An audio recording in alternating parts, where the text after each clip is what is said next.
గంగమ్మ దేవస్థానం 2025 జాతర అంతర వైభవంగా మొదలైంది. ఈరోజు 3వ మంగళవారం. జాతర ముందు 5 వారాలు, వెనక 5 వారాలు, 5 మంగళవారాలు విశేషంగా జరుగుతుంది. దాంతో మొదటి మంగళవారం నిమ్మకాయలతోనే విశేషంగా అలంకారం చేసినారు. 2వ మంగళవారం అత్తిపండ్లతోనే అలంకారం చేసినారు. 3వ మంగళవారం ఈరోజు పసుపు కొమ్ములతో విశేషంగా అలంకారం చేసినాము. అదేవిధంగా ఉదయం 7 గంటలకు అభిషేకం జరిగింది.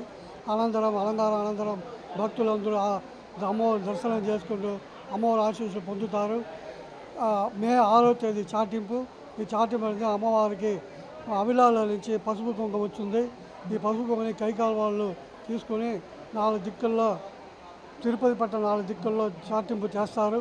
చాటింపు అనంతరం ఈ ఊరు వాళ్ళు బయట ఊరికి పోకూడదని ఆనవాయితీ.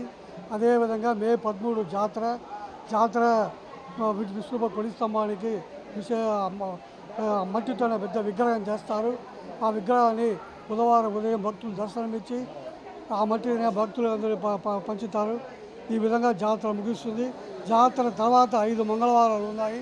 5 మంగళవారాలు విశేషంగా అలంకారం ఉంటుంది. అదేవిధంగా చాటింపుల నుంచి భక్తులందరూ ఒక్కొక్క రోజు ఒక వేషం వేసుకుంటూ బైరాగి వేషం, బండ వేషం, తోటి వేషం, మాతంగి వేషం, దొర వేషం వేసుకుంటూ భక్తులందరూ వచ్చి అమ్మవారి ఆశీస్సు పొందుతారు.